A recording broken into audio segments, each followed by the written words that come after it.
O Museu de Arte do Rio é muito conhecido pelas suas exposições, quase todas voltadas para as questões contemporâneas da arte.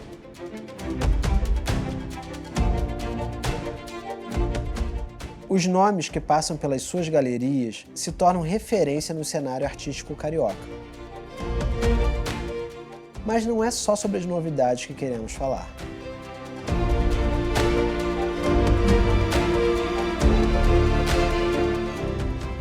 Com a ajuda da equipe de museologia, mergulhamos fundo atrás de objetos na reserva técnica e encontramos verdadeiras relíquias da história da cidade.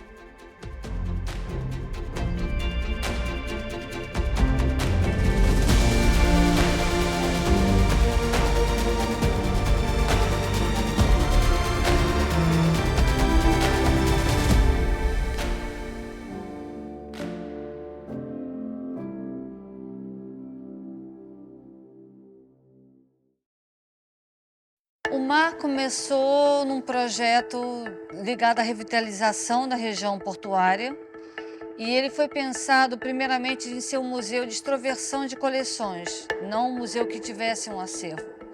Depois que a entrada do Paulo Reckenhoff, que foi convidado para ser o diretor cultural, foi que começou a ganhar corpo a ideia de que a cidade do Rio de Janeiro, que foi capital da colônia, foi capital do Reino Unido, do Império, da República, ela não tinha um museu próprio municipal, ou seja, ele tinha outros museus federais ou particulares, mas não tinha um museu municipal de arte.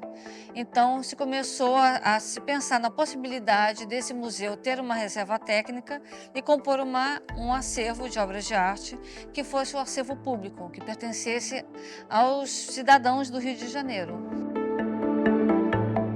Ele fala com o carioca de hoje, né? Ele traz umas questões contemporâneas na sua programação cultural, na sua programação expositiva, que são os anseios de hoje. Assim, o que está acontecendo hoje, o que preocupa, o que alegra, o que é o cotidiano do carioca. Então é um museu que se transformou na casa do carioca. Uma coisa que chama logo a atenção é a forma como o acervo do MAR é organizado, o que eles chamam de núcleos significativos. Os núcleos significativos são um recorte conceitual para qual ele olha para o Rio de Janeiro e também para o Brasil e pensa em trazer obras que possam contar esse núcleo significativo que é o foco da formação da coleção, que pode ser judaica, que pode ser pororoca, que trata a questão da Amazônia, pode ser raízes do Brasil, fotografia. Nós temos mais de 50 núcleos significativos. Pode ser documento, fotografia, uma performance, um vídeo, podem ser obras tradicionais, esculturas, pinturas a óleo. Uma coleção que ela é contínua, a gente não para de colecionar e é bastante heterogênea. Isso é um desafio constante para a conservação, mas também é um desafio enorme para a documentação, para a catalogação desse acervo.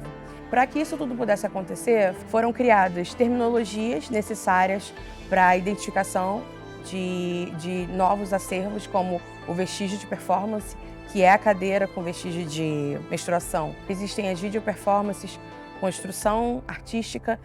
A reserva técnica ela acabou tendo que se expandir, porque o acervo ele foi crescendo e hoje em dia nós já temos cerca de 10 mil itens na coleção museológica. Hoje, essa segunda reserva mais atual, ela tem um espaço, inclusive, que ele é visitável. O público literalmente pode ver a gente trabalhando, pode ver como é o dia a dia aqui da museologia e o que consiste a reserva técnica, que é tudo que não está exposto no museu, está aqui, guardado, armazenado para exposições futuras. A coleção MAR, ela reúne uma série de artistas, desde anônimos, né, como os santeiros que produziram arte sacra, o mobiliário, peças de prata, etc., os ourives, como também nós temos obras de artistas famosos que são importantes para a construção estilística e artística aqui do Brasil. Um dos artistas que nós consideramos simbólico para estar dentro da coleção do Museu de Arte do Rio é o Aleijadinho. Para vocês terem ideia, obras do Aleijadinho são raríssimas nos museus do Rio. Essa, por exemplo, que vocês vão ver, é tombada pelo IPHAN. São José de Botas, que é uma peça sacra católica, que representa São José. Essa imagem é representada com botas, remetendo à tradição dos bandeirantes e dos mineradores de Minas. Ela tem algumas peças que fazem parte desse conjunto, né, dessa imagem, que é um resplendor de prata e uma vara florida, que é um dos atributos de São José.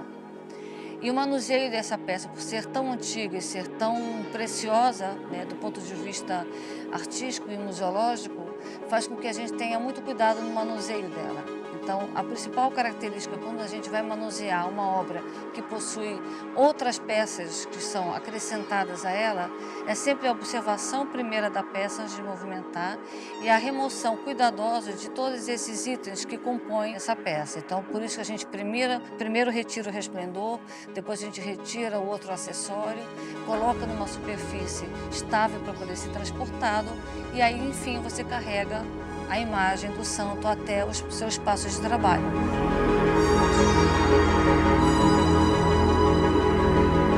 Nós recebemos essa obra através da Arte Rio, de um artista, né, do artista Thiago Santana. Ele nos doou tanto o sapato de açúcar, quanto o registro desse sapato com ele mergulhando no mar, que é a representação, né, do significado dessa obra. Quando nós recebemos, confesso que ficamos um pouco apavorados com a maneira que faríamos o acondicionamento dela para que ela pudesse durar o maior tempo possível para que as pessoas pudessem ter acesso. Por que nós fazemos a conservação, né? Por que todo esse processo de conservação? Para que mais pessoas possam ter acesso, os nossos filhos, nossos netos, possam ter acesso a essa mesma informação que nós temos hoje. Ele foi um desafio bem grande.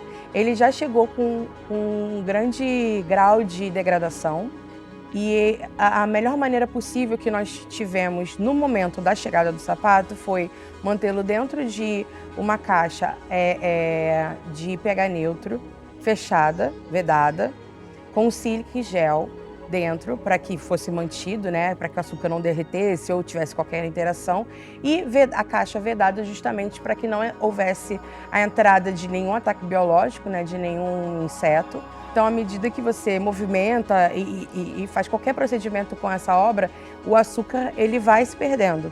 Então, a melhor maneira possível de você conservar essa obra é não tocar.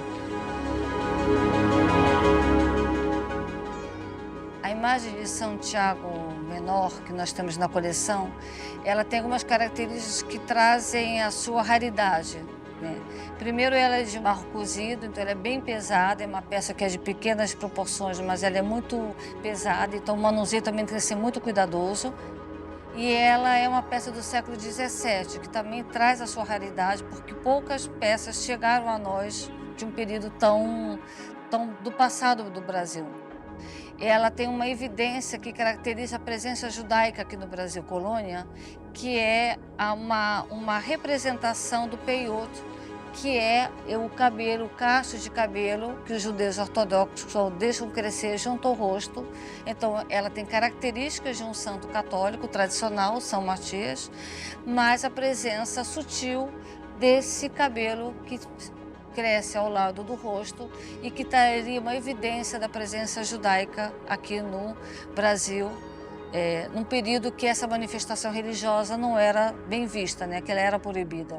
Então, é uma peça que a gente gosta muito por ter essa leitura, né, da gente conseguir entender o que aquela pessoa no século XVII quis deixar registrado, né, dessa imagem que chegou até os dias atuais.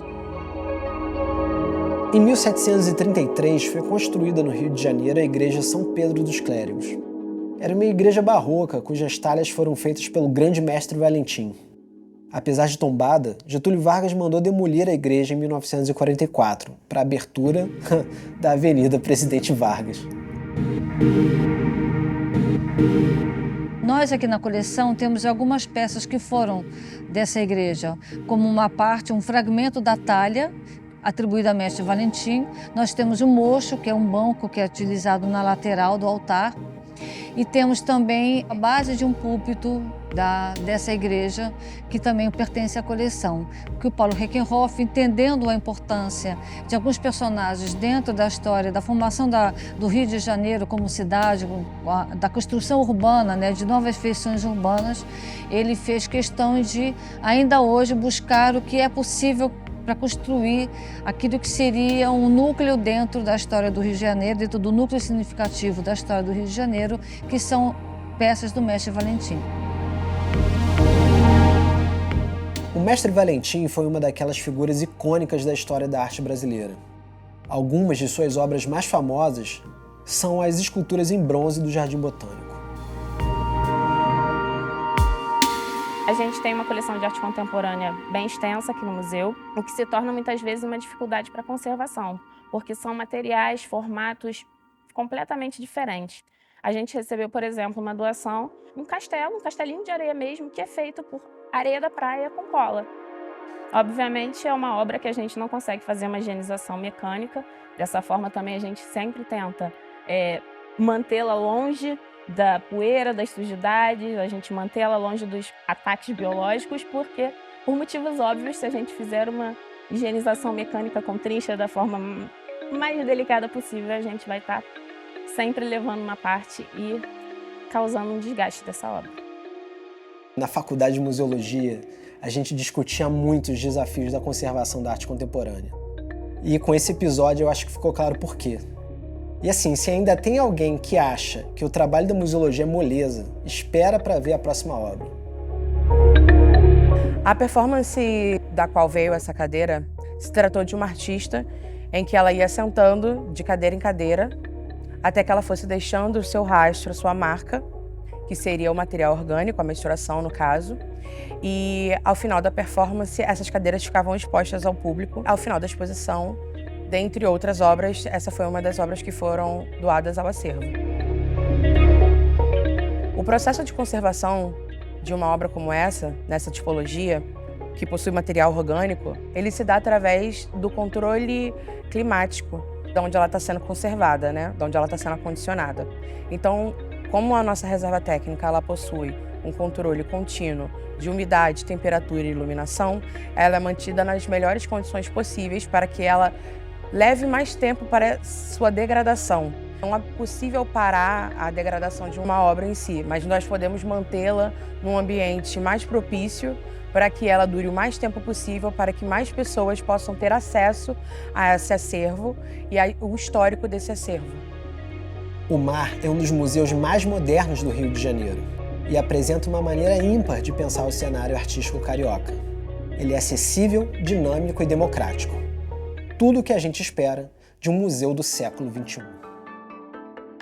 O MAR ele se enxerga como um museu muito contemporâneo. Eu acho que ele é um museu de processos, ele é um museu de parcerias, ele é um museu que ele traz frescor. Nós trazemos muitos artistas que estão começando a ter essa produção reconhecida dentro do cenário artístico, não só carioca, mas brasileiro. Os artistas começam aqui dentro das nossas exposições com obras comissionadas, que é uma outra maneira de formar a coleção. Então, a partir do estudo de um determinado artista, das inquietações, né, que levam o artista a produzir algumas obras, eles são convidados a produzirem obras especialmente para uma exposição.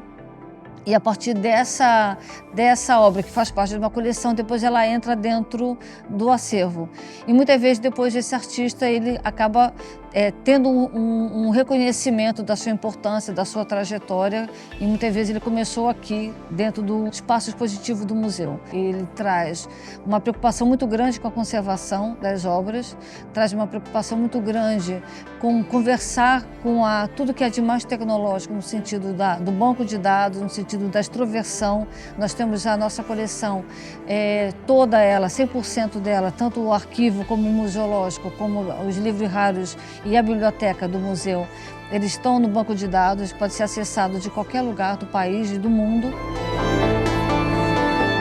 Então, eu acho que a gente está par e passo com aquilo que são os desejos da museologia, né? De ser inclusiva, de ser uma museologia que dialoga com o contemporâneo, que trabalha com as sensibilidades e principalmente trabalha com as inquietações do mundo contemporâneo, né? Eu acho que a gente tem uma preocupação muito grande na salvaguarda de um patrimônio, mas a gente entende que essa salvaguarda do patrimônio está a serviço da sociedade de hoje. Então, é um museu que dialoga muito com o Rio de Janeiro hoje e dialoga com o Brasil de hoje também.